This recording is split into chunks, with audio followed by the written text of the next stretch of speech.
So I actually got this game recently, right after I played Burial at Sea Part 2. Do not make the same mistake I did. Because I had already played Burial at Sea Episode 2, the ending to this game was spoiled, which sucks because it has such a great ending. Anyways, Bioshock was made by Irrational Games, who apparently during this time were named 2K Boston in Australia or whatever. In case you don't know, these are the same people that made System Shock 2, so yeah, they had a lot to live up to. Unlike System Shock 2, which takes place in space, Bioshock takes place in an underwater city called Rapture. In Bioshock, you play as this guy named Jack. He's a silent protagonist, which I'm not really a fan of, but it kinda worked because the story isn't ultimately about Jack. It's mostly about the little sisters. I don't want to spoil anything about the story, so I'm gonna stop there with that. So I'm gonna talk about the gameplay. Bioshock has great gameplay. It's like the best gameplay in any first-person shooter ever. Actually, that's not entirely true. And since it's a first-person shooter, it has, not surprisingly, guns. The guns in this game are, the guns you would expect. A pistol, a machine gun, a squirt gun that shoots liquid nitrogen. Nothing out of the ordinary.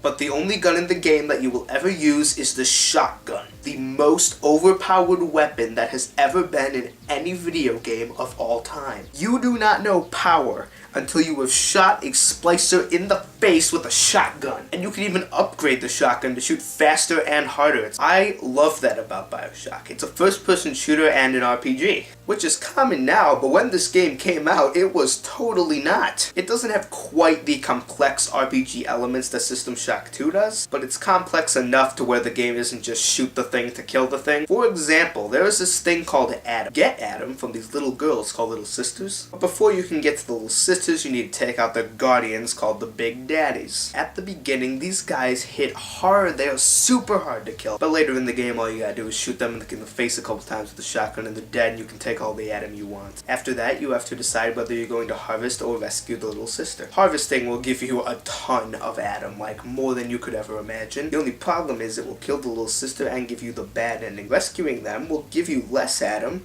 but it will give you the good ending. It won't kill the little sister, and they give you a crap ton of Adam anyway because they just give you some as a gift for not killing them. So rescuing is the way to go. Anyways, you buy Adam to buy health upgrades, EVE upgrades, tonic upgrades. Tonics are like the gear from Bioshock Infinite. They give you these buffs. For example, I had a tonic that whenever I hacked something, it would give me health. So if I was ever low on health, I would just be like, hack this robot, hack this robot, hack this robot. And then not only am I back to maximum health, but I also have an army of robots. Wait a minute, how did I get through this far in the review without talking about plasmids? In Bioshock, you have these awesome powers called plasmids. Like you can shoot fire out of your hands or summon a swarm of bees, which is practically useless. Just like the guns in Bioshock, just like the shotgun, there's only one plasmid you're really ever going to need to use: Electrobolt.